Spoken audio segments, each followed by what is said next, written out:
चलिए आज स्पेशली हम बात करेंगे ऐसे स्टूडेंट से जो अभी करंट में क्लास 10th में सीबीएसई बोर्ड से है और जिनका सेशन 21 से 22 है। एक्चुअल में ये पैंडेमिक जो स्थिति चल रही है कोरोना का, इसकी वजह से स्टूडेंट काफ़ी चिंतित है कई चीज़ों को लेकर के।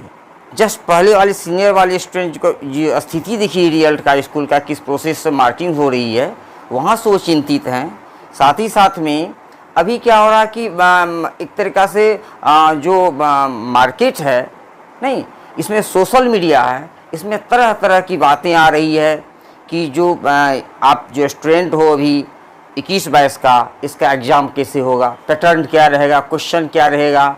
और समय समय पर सीबीएसई बोर्ड भी कुछ अपडेट दे रही है, वो भी अपनी बात को बार बार चेंज कर दे रही है। कभी कहती है कि ओएमआर से टेस्ट लेना, कभी कुछ कहती है। तो डियर, मैं समझ सकता हूँ आप लोगों की परेशानी को, बिल्कुल परेशानी है। बट आज जो मैं बता रहा हूँ कुछ फैक्ट, उसको ध्यानपूर्वक देखेंगे आप लोग। जो आप लोगों के पिछले सेशंस जो अभी चल रहा है, जो क्लास 10th का रिजल्ट आने वाला है, इनके बारे में अगर आप जानेंगे तो उस टाइम में कोई प्लानिंग नहीं थी सीबीएसई बोर्ड की, नहीं किसी को पता था कि इस तरह के पैंडेमिक स्थिति आएगी और एग्ज़ाम पोस्टपोन करना पड़ेगा। बट आप लोग जान लें कि आप लोगों का एग्ज़ाम होना, कई स्टूडेंट फ़ोन कॉल्स करते हैं कि सर एग्ज़ाम कैंसिल होगा या होगा। अब उस चक्कर में क्या है कि उसका प्रिपरेशन कहीं न कहीं किसी न किसी रूप में, चाहे डायरेक्टली या इनडायरेक्टली, डिस्टर्ब हो रहा है। तो आप सबसे पहले जान लीजिए, सीबीएसई बोर्ड ने पहले ही इस बार अपना रणनीति बना रखी है कि किस तरीक़ा से उसको एग्ज़ाम लेना। आप देख रहे हैं कि एग्ज़ाम को 2 पार्ट में बांट रखे हैं, term first and term second. आप सुने होंगे सोशल मीडिया में, ये खबर सच्ची है। और टर्म फर्स्ट का एग्ज़ाम जो होना है वो 50% सिलेबस से होना है और 50% सिलेबस से टर्म सेकेंड का एग्ज़ाम होना है। पता है आप लोगों को। हम लोग आगे बात करते हैं कि आखिर टर्म फर्स्ट का सिलेबस क्या रहेगा, टर्म सेकेंड का सिलेबस क्या रहेगा, क्वेश्चन का क्या प्रारूप रहेगा। इन सब चीज़ को लेकर के काफ़ी सोचते विचारते हैं। अब उसमें एक और चीज़ बीच में आ जाती है कि remove topic, that is deleted topic क्या रहेगा, नहीं उस पर भी चर्चा होती है। बार बार हम लोग सोचते हैं, विचारते हैं, तरह तरह अलग अलग जगह पर अलग अलग बातें सुनते हैं, तो काफ़ी कंफ्यूज हो रहा है। डियर स्टूडेंट्स, आप लोग ध्यान रखिएगा कि मैं पहले बता चुका हूँ अभी कि सीबीएसई बोर्ड इस बार पहले ही रणनीति बना चुकी है कि एग्ज़ाम लेना है, 2 टर्म में बांट भी चुकी है इसको।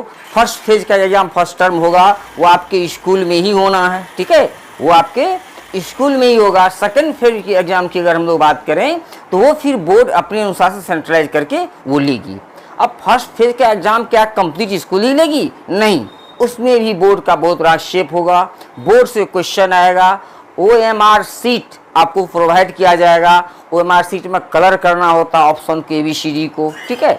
और 50% सिलेबस के साथ, 50% सिलेबस जो आपका होगा सारे सब्जेक्ट का, उसमें आपको टर्म फर्स्ट में एग्ज़ाम हो जाएगा और फिर 50% का टर्म सेकेंड में होगा, ठीक है। टर्म सेकेंड में जो क्वेश्चन होगा आपका वो सब्जेक्टिव क्वेश्चन होगा, बहुत लॉन्ग नहीं होगा। सब्जेक्टिव में भी छोटा छोटा क्वेश्चन रहेगा, ठीक है। सब्जेक्टिव में भी आप सोचेंगे बहुत लॉन्ग क्वेश्चन सब रहेगा, वो नहीं रहेगा, ठीक है।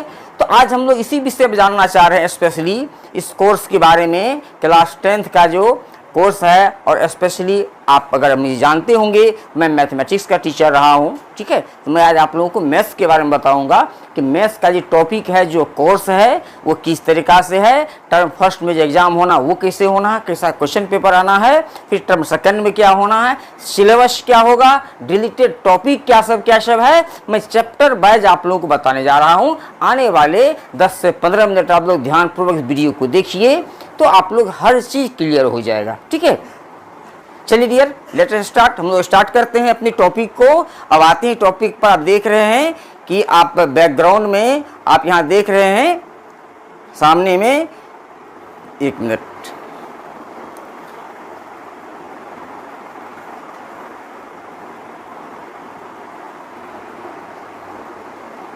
चलिए आप बैकग्राउंड में देख पा रहे हैं कि क्लास 10th सामने लिखा हुआ ऊपर में, मैं आपको इंडिकेट कर दे रहा हूं।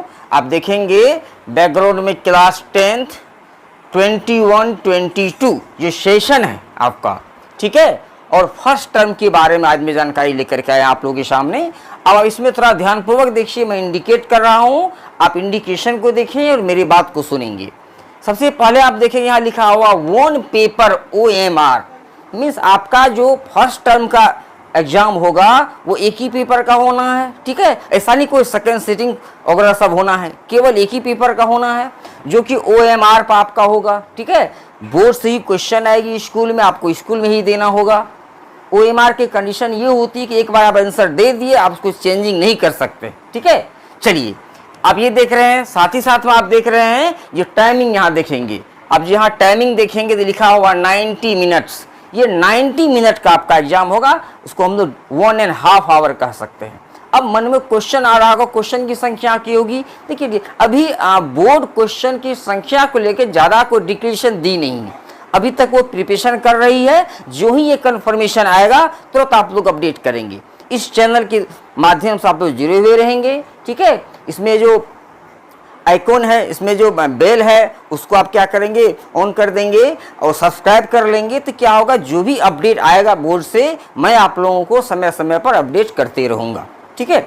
चलिए बढ़ते हैं आगे टॉपिक की तरफ। आप देख चुके हैं कि ये 90 मिनट का एग्जाम होना है और मैं बता रहा हूं कि 50 मार्क्स टोटल एग्जाम जो है वो 50 मार्क्स का होता है ये, बट आपका जो एग्जाम होगा वो 40 का ही होगा। 10 मार्क्स जो इंटरनल स्कूल देती है वो होता, ठीक है। 20 इंटरनल देती है स्कूल, जान रहे होंगे, तो 10 मार्क्स आपको टर्म फर्स्ट में देंगे स्कूल और फिर 10 मार्क्स जो वो टर्म सेकेंड में देंगे। तो इसलिए 50 मार्क्स का एग्जाम होना है आपका ये, जिसमें 40 का OMR पर एग्जाम देना होगा, 10 मार्क्स आपको इंटरनल के रूप में स्कूल प्रोवाइड करेगी, ठीक है। अब ये 40 मार्क्स का एग्जाम होना है।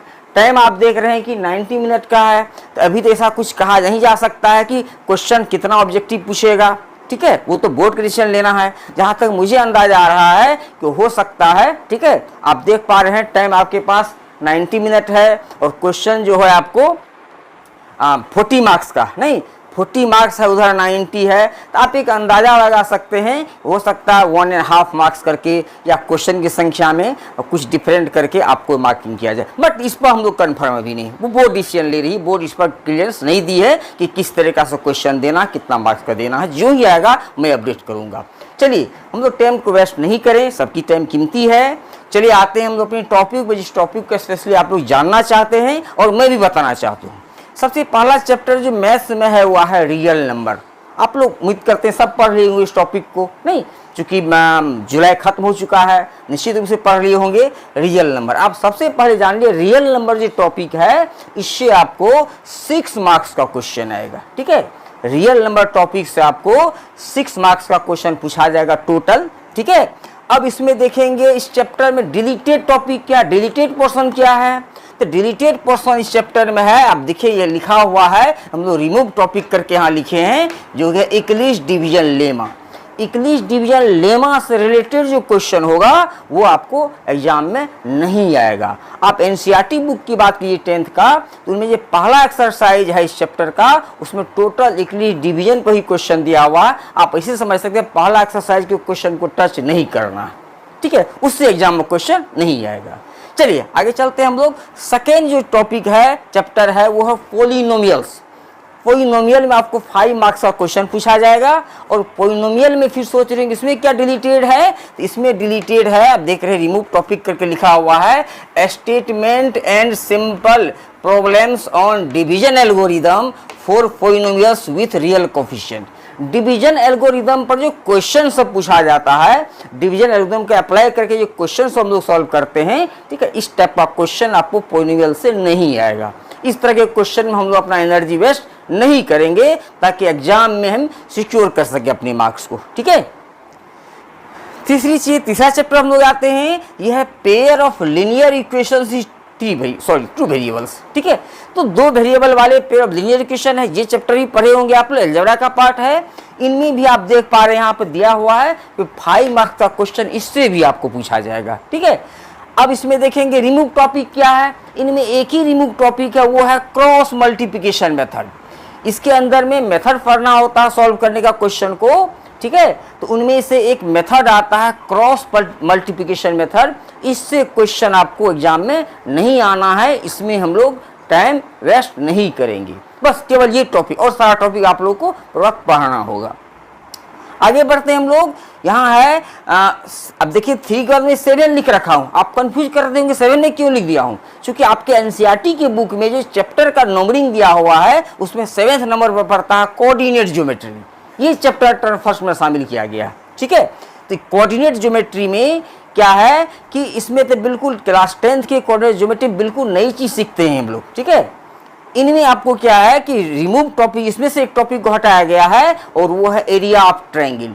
ट्रायंगल का वर्टिसेस दिया हुआ रहता है, उससे एरिया निकालना रहता था, बट आप लोगों के लिए इस टॉपिक को डिलीट कर दी गई है। यानी आप लोगों को इस टॉपिक में 3 टॉपिक पढ़ना होता है इस चैप्टर में, डिस्टेंस फार्मूला, सेक्शन फार्मूला और एरिया ऑफ ट्रायंगल। तो आपको एरिया ऑफ ट्रायंगल को नहीं पढ़ना, उसमें एनर्जी नहीं वेस्ट करना हम लोगों को। ठीक है, आप देख पा रहे हैं स्पष्ट लिखा हुआ remove topic area of triangles. ठीक है, अब आते हैं चैप्टर, इसके बाद देखिए चैप्टर नंबर 6 है। मैं पहले बताया कि ये जो मैं चैप्टर लिखा हूँ एनसीईआरटी की बुक में चैप्टर टॉपिक वाइज दिया है उसको लेकर के लिखा हूँ। अब आप देख पा रहे हैं ट्रायंगल्स, इससे भी क्वेश्चन आपको आएगा 6 मार्क्स का, देख रहे हैं इसके ऊपर कोऑर्डिनेट से 6 मार्क्स में बता चुका हूं आप लोगों को। ट्रायंगल से भी 6 मार्क्स का क्वेश्चन आएगा। और इसमें एक चीज देखिए इंटरेस्टिंग फैक्ट, आप देखिए यहाँ पर रिमूव टॉपिक में लिखा हुआ नो रिमूव एनी टॉपिक, यानी ट्रायंगल से किसी भी टॉपिक को रिमूव नहीं किया गया है। ट्रायंगल को आप लोगों को ओवरऑल पढ़ना पड़ेगा, इनमें कोई भी टॉपिक जो है डिलीट नहीं हुई। ठीक है, चलिए आगे देखते हैं। इसके अलावा हम लोग इसके बाद जो चैप्टर नंबर 8 में पढ़ता है ट्रिगोनोमेट्री, उसमें चैप्टर का नाम ऐसे इंट्रोडक्शन टू ट्रिगोनोमेट्री, एक ही बात हुआ। ठीक है, इनमें से क्या है कि 5 मार्क्स का क्वेश्चन आपको आएगा।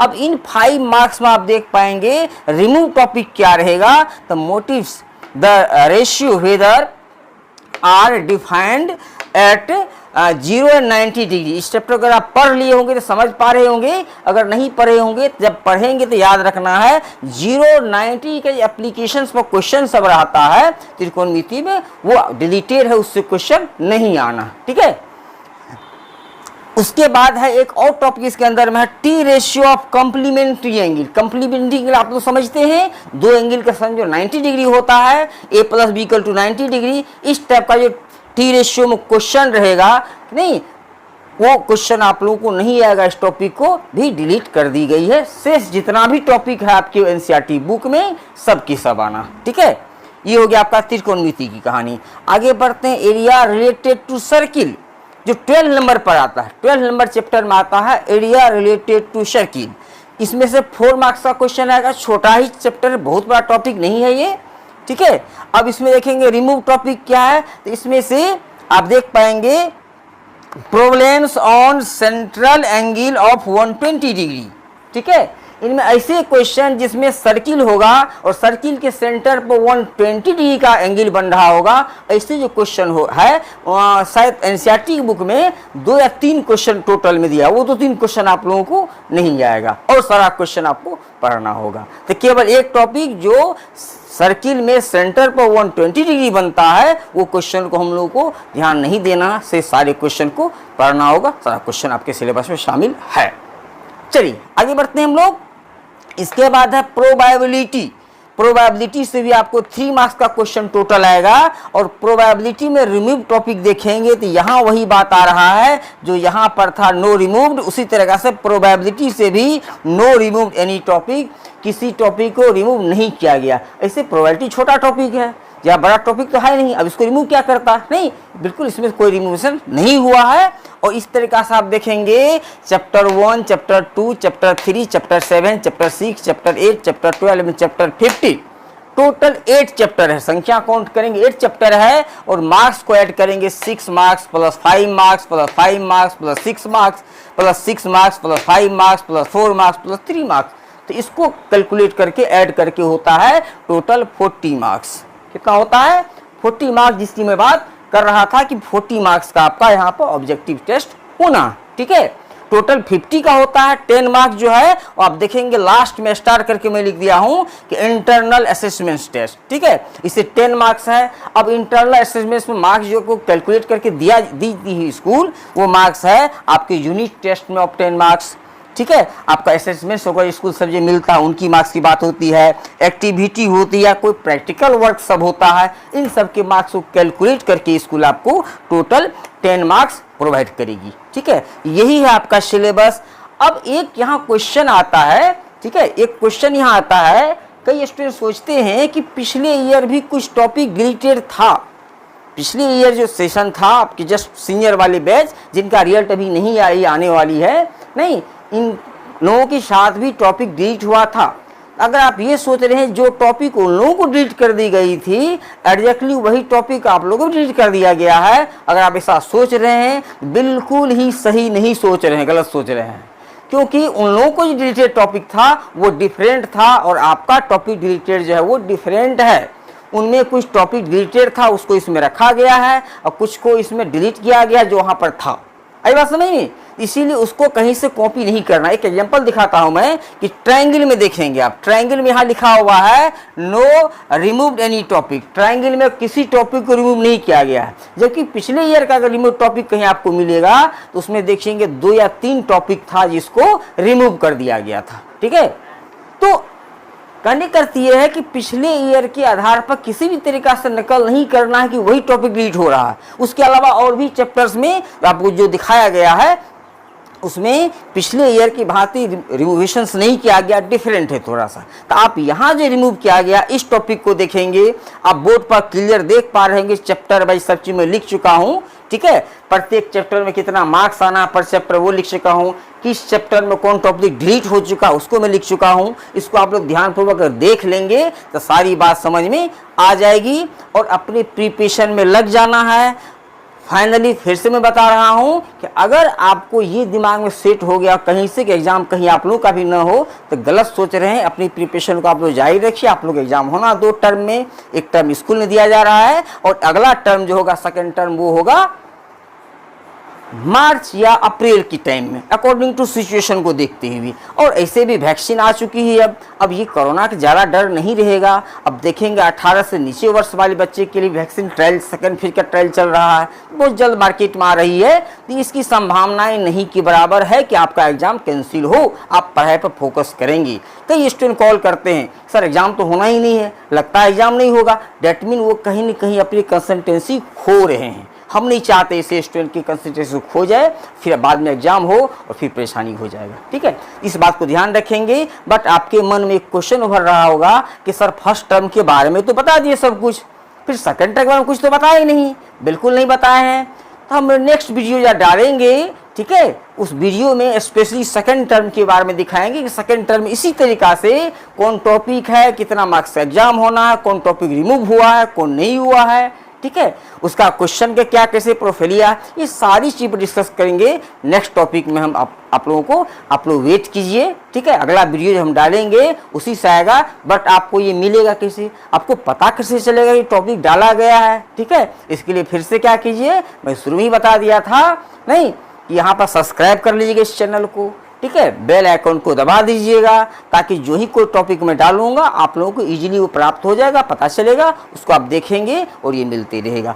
सिर्फ यही नहीं, केवल इस टॉपिक के चैनल नहीं है, इसके अलावा मैथमेटिक्स से रिलेटेड कई क्वेरी है। आपकी कमेंट्स को मैं देखूंगा, अपना कमेंट्स को डालिएगा, उससे रिलेटेड क्वेरी जो होगा उससे रिलेटेड वीडियो भी आपको यहाँ से मिलते रहेगा। साथ ही साथ में मैथमेटिक्स का इजी फार्मूला सब भी मिलेगा। मैथमेटिक्स में ऐसी कुछ चीज़ें आप लोगों को बताएंगे जो यूनिक होगा आप लोगों के लिए। ठीक है, जिससे मैं एक सिंपल एग्जांपल देता हूं। जनरली आप लोग 1 से 10 11 तक का रूल ऑफ डिविजिबिलिटी सीखते हैं, बट मैं आप लोगों को 10 से आगे भी कुछ यूनिक नंबर का रूल ऑफ डिविजिबिलिटी बता सकता हूं जो कि बहुत ईजी है। एक बार उसको आप समझ जाएंगे तो लगेगा कुछ नहीं है इसमें। ठीक है, बट आज के लिए ही, आज तो मेरा मकसद था आप लोग को ये टॉपिक बताना। ठीक है, मिलते हैं हम लोग नेक्स्ट वीडियो जब आएगी तो मिलते हैं और आप लोगों के साथ स्पेशली जो इसका सेकंड टर्म का है उसके टॉपिक में डिटेल्स में चर्चा करूंगा।